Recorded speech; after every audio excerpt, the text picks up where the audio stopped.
Okay, here we are back again with Paul, my new friend from London, who has been introducing this, what we call the Jerusalem thesis, looking at Jewish antecedents to what Islam has then incorporated and what Islam has taken and introduced and put into their environment. So I should be pointing this stretch into what the Islamic traditions have done, has taken all these stories from Judaism and has introduced them into Arabia, into Mecca and Medina, places like that.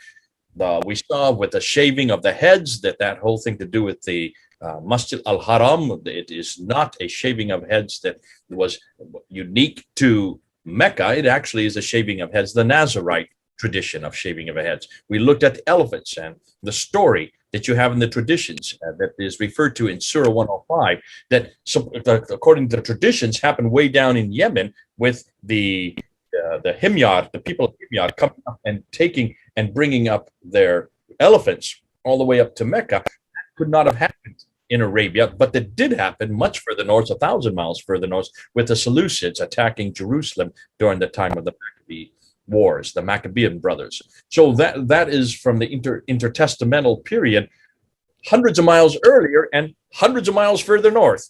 So what Islam tends to do is they grab something from Judaism and they bring it down to Mecca, which you cannot do because you've got the wrong place, the wrong environment, the wrong geography, the wrong topography, and in this case, even the wrong types of food in order to accommodate huge elephants. You need to have fertile food. You need to have water, and this does not exist in a very desert environment. So now we're going to go to the name Muhammad. And thanks again, Paul, for coming back. All right, let's go to Muhammad itself. What do we know about Muhammad? Yes, this all takes place against the background of my thesis, my overarching thesis here, that the Masjid al-Haram is the Jerusalem temple. And in previous videos, I and Mel and other people have gone through list by list, item by item on the list, all the attributes of the Masjid al-Haram that all fit the Jerusalem temple. And now I'm going through some other aspects that point at the Jerusalem temple, even though they're not particularly related to the Masjid al-Haram. They are still in the Quran and they relate to the Jerusalem temple. And the more times that the Jerusalem temple is referred to, or Jerusalem itself, the more times it's referred to within the Quran, the more likely it is that the Masjid al-Haram is a reference to the Jerusalem temple. And one reference is in the name Muhammad. Muhammad appears 4 times within the Quran, and also a word of the same root appears on a 5th occasion. I don't propose to go into the full analysis of the way in which the word is used in the Quran. I'm simply looking at the word itself, and particularly at one aspect of it, its connection to the Jerusalem temple. Well, on the screen you see the Quranic consonantal text, the rasm of Muhammad written down. The reading from right to left is an MHMD, or the Arabic equivalent, and you see in the Latin script underneath MHMD Muhammad. Well, it's generally rendered now as the word Muhammad or Muhammad. It would be normal, although there are of course many variations on it. My first observation, however, this is Muhammad. This is how one would normally add the vowels, but of course the vowels weren't written down in the earliest Arabic manuscripts of the Quran. And so these are only suppositions. These are the short vowels were only added a very long time later. Well, Andreas Kaplony wrote an article which I found it online, so I'm sure anyone else can find it online. It's a long title. It says, "The Orthography and Pronunciation of Arabic Names and Terms in the Greek Petra Nasana, Kura, and Senutios letters, brackets from the 6th to the 8th century CE. And this is an article that he wrote in 2015.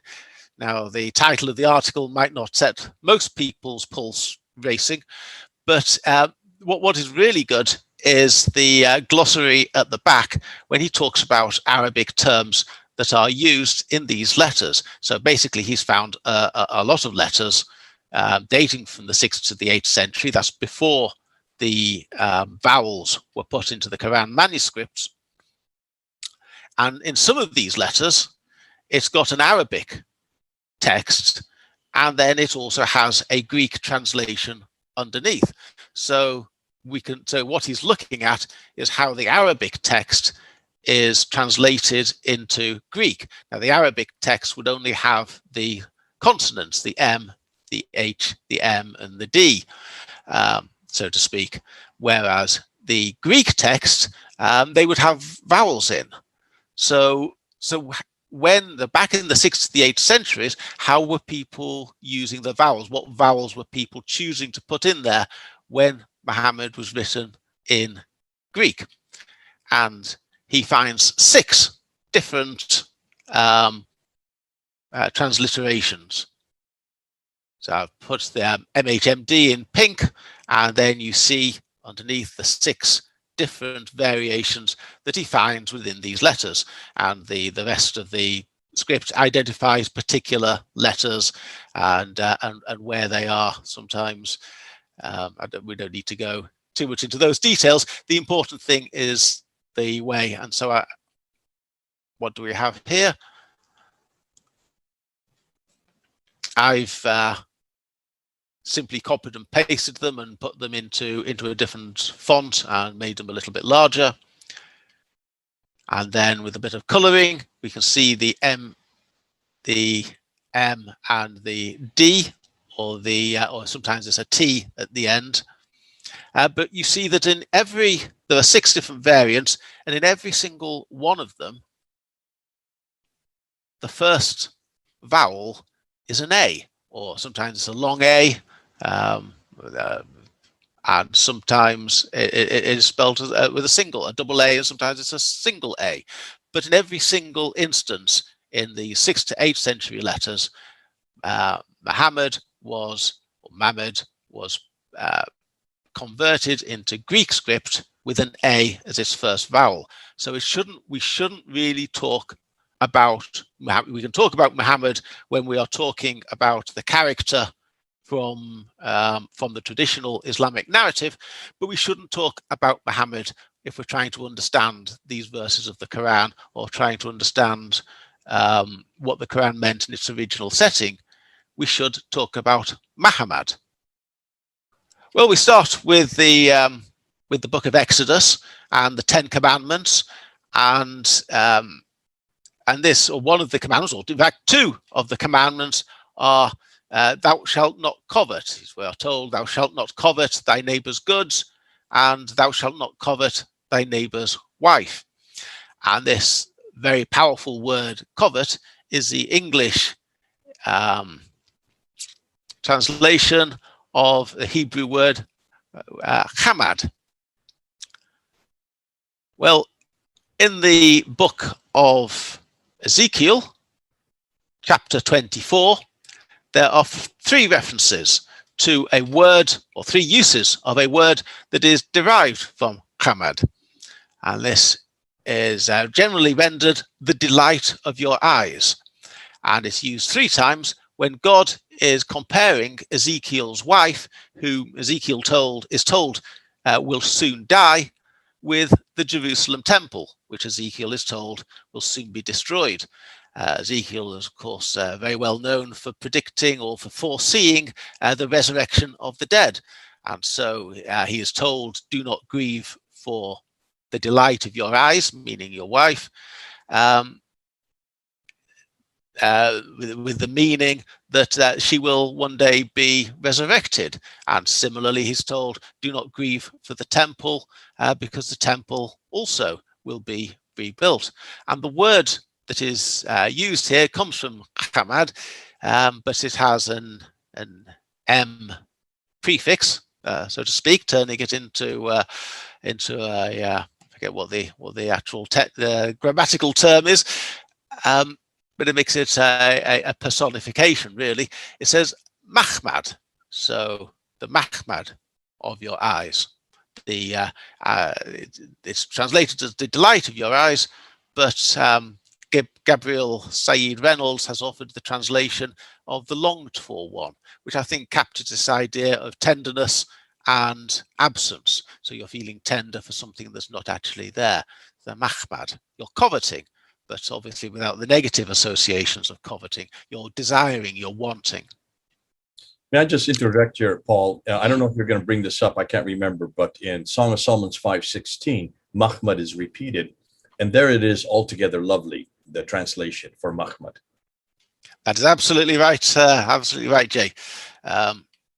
That is why you introduce the next. Oh, I'm sorry. Graphic. I'm sorry.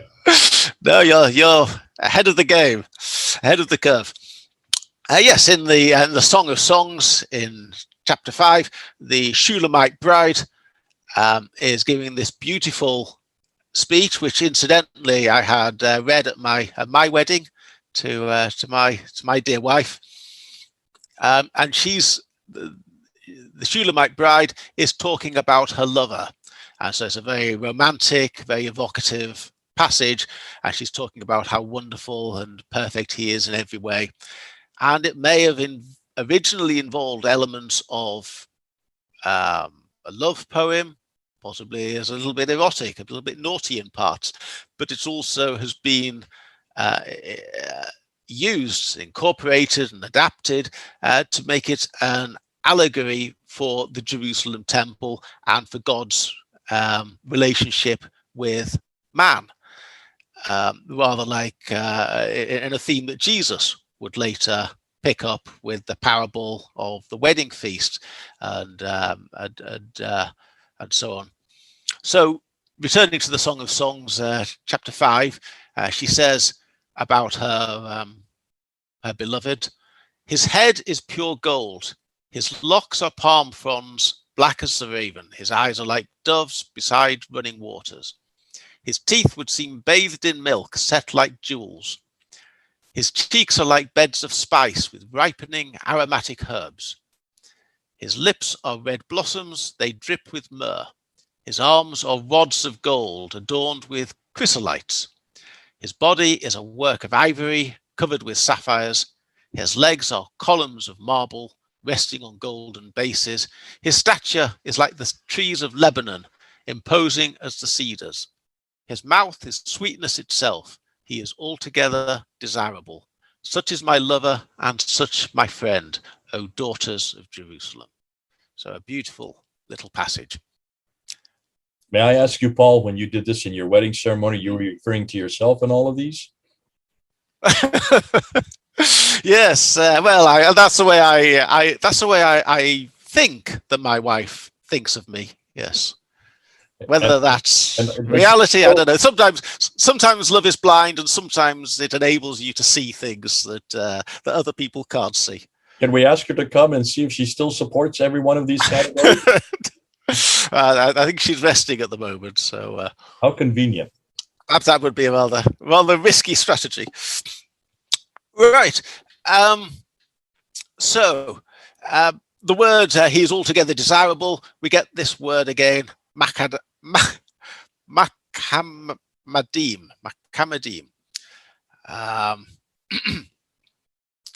It's actually, and as I say, it's actually Machmadim.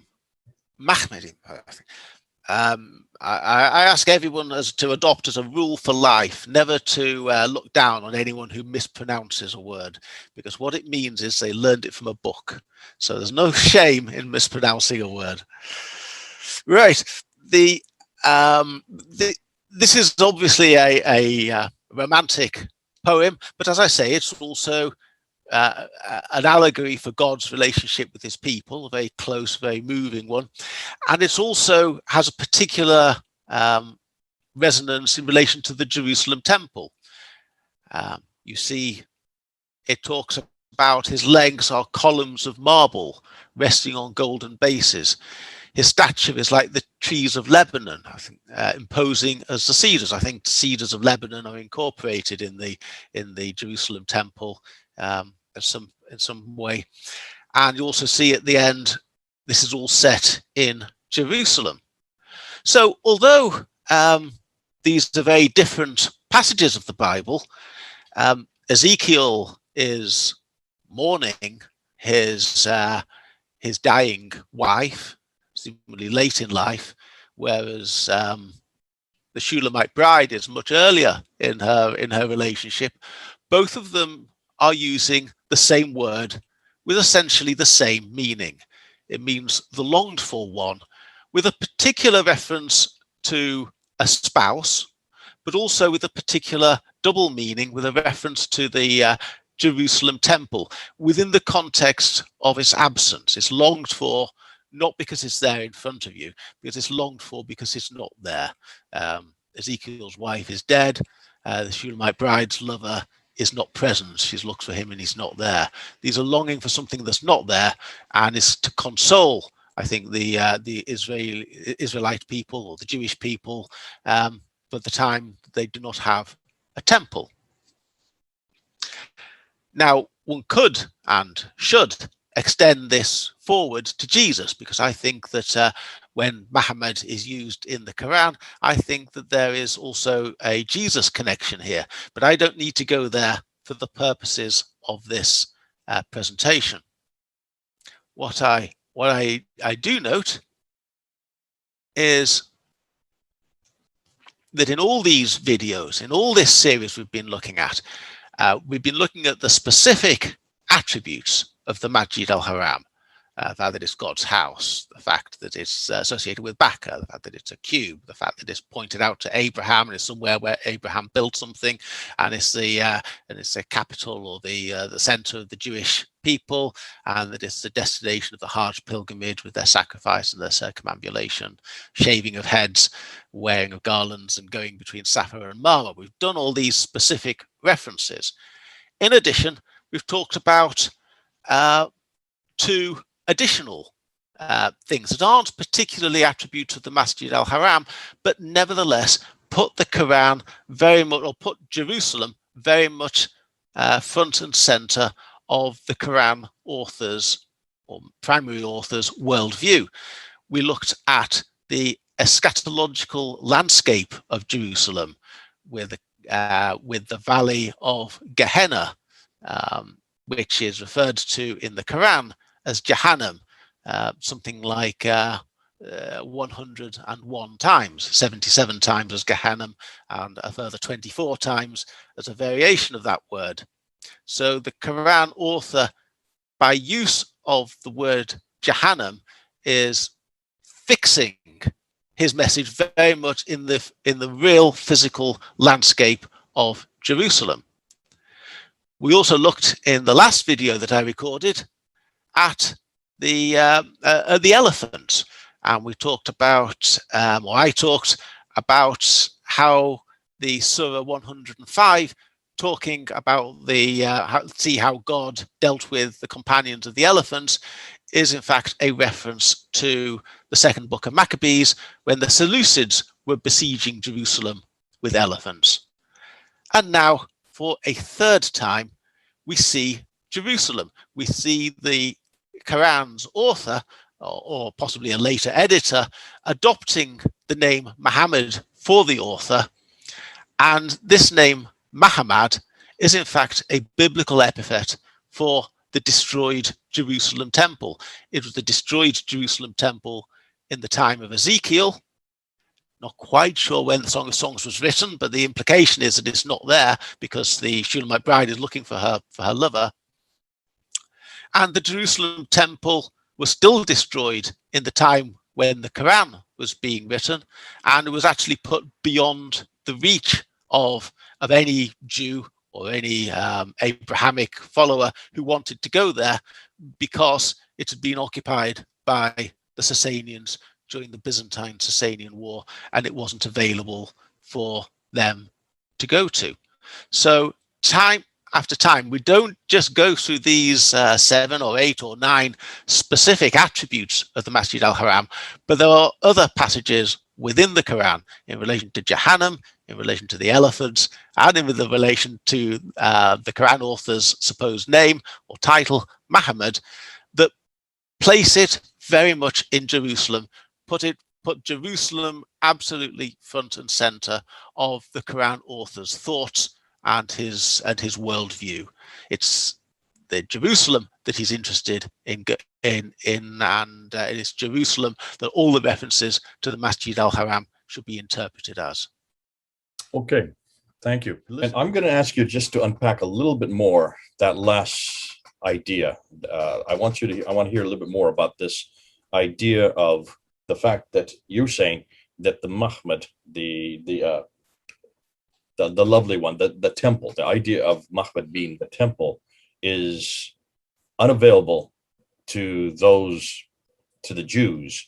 How then does that then get incorporated into the word Machmad? Where does or maybe let me put it a different way. How does that then get borrowed or taken over by the Arabs or those who then are the precursors to Islam?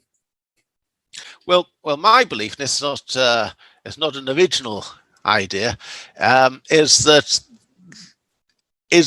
in the Quran author's mind, or the principal Quran author's mind. I think the Quran has undergone some editing, but I think that most of it was the work of one person, and that somebody came along and edited it at a subsequent stage. But I think in its original form, the title Muhammad might have been used as an epithet for Jesus, but a messianic, eschatological. It's Jesus who is longed for. It's Jesus who will return. You will recall that there are 2 elements that I suggest to Muhammad in Ezekiel and the Song of Songs. One is that it's absent, is somebody who's not there, and secondly, there's a spousal image. Well, Jesus. Oh, so you've got the temple and you've got the spousal image. So it's both Ezekiel's wife, or the Shunammite bride's lover, and it's also, in both cases, it's also the temple. Well, Jesus associates himself with the temple quite explicitly in the Gospels. Jay, you're the preacher; you will have it at your fingertips in a way that I don't. But he compares himself with the temple, and his death. Destroyed in 3 days, I'll rise it again, referring That's to right. Coming back from Friday to Sunday. Yeah. And Jesus also uses spousal imagery. He talks about the wedding feast. He talks about the parable of the wedding feast, and he also talks about the parable of the bridesmaids. Yeah. Where the idea is that the church is the bride of Christ, right. And so these 2 ideas of associating Muhammad, associating it with the temple, but using a spousal image, also with the third element of being missing and being absent and longed for and waiting for it to return, it seems to fit perfectly Jesus as a model. So my belief is that when Muhammad is used within the Quran, it was initially used as a reference for Jesus. And then at some stage, possibly the author adopted the title for himself, and he decided that he was in fact the longed for one. He was going to adopt that title for himself. We're going a little bit off script here, but I think there is good evidence that there was somebody leading armies in the Middle East in the 630s who was called Muhammad or Muhammad. We have sources such as Jacob of Edessa, or Thomas the Presbyter, or the British Library Gospel fragment, or the Common Syriac source. There's enough evidence there that persuades me that there was somebody going around calling himself Muhammad, and he was leading an army, and he was looking to capture Jerusalem.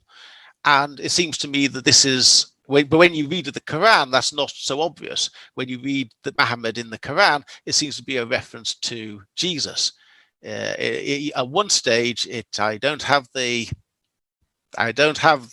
verse in my at the front of my mind, but it uses precisely the same words for Muhammad as it then uses on a separate occasion for Jesus. The part where it says prophets have died before me. He is not but a messenger. Prophets have died before him, or something along those lines. He's not but a messenger. And Edward Gales, I think, made the point. Why on earth would the Quran say that Muhammad is naught but a messenger? What would people think he was? What idea is he trying to refute? And I think the answer is that he's using Muhammad there as a reference for Jesus. And he's saying that Jesus was naught but a messenger. But later on, he adopts a title for himself. He or somebody else adopts a title for himself and leads an army under that name. Okay. A complicated story, Jay. To really get it down to its basics, my thesis here is Muhammad really places the Quran at Jerusalem. It's not the Jesus element is more complex. How a person might have used the word is more complex, but it's definitely about Jerusalem, and it's about the Jerusalem temple. It fits Jerusalem and all the other evidence perfectly. It's not some random name, the praised one or God's favored one. That's it. Okay, I mean, there's an awful lot that you brought there that we will not agree upon, you and I, but that's fine. I think what you've done is you put it out there as a green paper, which we need to then move into a white paper, and this will be always a very contentious subject because the name Muhammad is so central and foundational for Islam. Muslims will say that this is the man Muhammad. There's no way you can get around it. What you're suggesting is no, we need to look back and see where this is found in much earlier precedents for it. And of course, you're referring to Andres Kaplani in his article, where he looks at the letters written written in Greek, the vowels that are included, because it is Greek. And then you moved into where you find Muhammad in the Bible. And I think you looked at Ezekiel 24, you look at Exodus 20, and you look at Song of Solomon 5:16. These are well-known references to Machmad or Chamad. Both could be also the coveted one, or the delight of your eyes, or the altogether lovely, referring to the bride, the one that has been lost and has not been retrieved. And then you're also bringing the idea of the temple, the idea that this is also could be referring to the temple. Fascinating, because the longed for one, the temple that is longed for, is a good definition of that. And if that is the case, then you need to bring it into the 7th century, and that's the question I wanted to bring out. The 7th century, then Muhammad is, or not Muhammad, but Muhammad is then introduced. Possibly, what Mel has found is this might be Umar himself. Umar, who is the one that Thomas the Presbyter is referring to. Umar, the one that the Doctrina Iacobi is referring to, because it's 634. And also Sabaeus, the writings of Sabaeus, the Chronicle of Sabaeus in 660 is referring to. Could be him, because there's no Muhammad that we know of that from Mecca, Medina, that went up to Jerusalem. The traditional Muhammad, the one that we do know about today, the Islamic Muhammad, never went up to Jerusalem, did not receive a sword. He would not refer to himself as holding the keys to paradise, which comes from the book of Matthew. So all of these seem to suggest that there is a person in the 7th century who did refer to himself as Muhammad, but he is not, of course, the Muhammad of tradition. What you're suggesting is fascinating, because you are looking at the etymological structure of the word itself in the Bible and showing etymologically there is a history for this. If there's a history of this, why are we then surprised that this is not then used to refer to Jesus Christ? That's what you're saying. Am I correct on that? That this could be from those in the 7th century and 8th century referring to Jesus Christ himself? Yeah, I think I'm rather turning a Muslim apologist position into reverse, because I think Muslims sometimes I've seen Muslims argue that these references in Ezekiel and Song of Songs are about the Bible predicting Muhammad, and they would say that's one of their favorites. Certainly, Song of Songs. They would say, oh yes, Muhammad lived down in the Hijaz, and he Is that bad, Jay? I'm going to have to do from here on out. This is what I'm going to do as my default response to that. Anytime they try to say, see, that's Muhammad there, the altogether lovely one. But I'm saying no. That's actually Paul Allen. You used it in his in his website. Yes, but I'm turning their argument kind of against them, because they would say, oh well, Ezekiel and the author of the Song of Songs, Solomon, they are predicting Muhammad arising in Mecca and Medina and in the Hijaz. I don't believe that's how. I don't think that's how ancient scriptures work. But the answer is that they're half true. But it's the prophet or the author of the Quran who has gone to these works and found the name Muhammad, and he has then incorporated it as an epithet for Jesus. And then he has then gone, or he or somebody else has then gone and adopted that title for himself. But so there is a connection there, but it's not about confirming the traditional Islamic narrative. It does the opposite of confirming it. It completely destroys it, because the whole point of Muhammad in Ezekiel and the Song of Songs is that it's about the Jerusalem temple. It's not about somebody in the Hijaz. It couldn't be, because it has to be the Jerusalem temple. Good stuff. Excellent. I love this. And I love what you're doing, Paul. Not only are you taking it etymologically and looking at it biblically and showing where the antecedents and how it evolved, you're also trying to say, how is it that, and why is it that the Muslims now have adopted this name? And why is it that we now see it all over? Well, we don't see it in scripture. Isn't that interesting? We only see it 4 times within the Quran itself. All the other places, it is nothing more than an attribution to Muhammad, and they have to put it in parentheses. This is going to be fun. So what's next? What are we going to look to next? Well, I thought we might pause and have just a review and try and take a rather more holistic view of the Quran and say, okay, I think I've proved my case now. If I was a lawyer, I think I've stopped adducing evidence, because I've now called witness after witness after witness to give them evidence, and I've got physical evidence, and I've produced all the evidence. It's now time to make a bit of a closing speech to the jury and say how all the evidence fits together, and to make it plausible, and to say, well, how do we approach the Quran, knowing now, as I think we must know, that it's that the Masjid al-Haram is Jerusalem and not Mecca.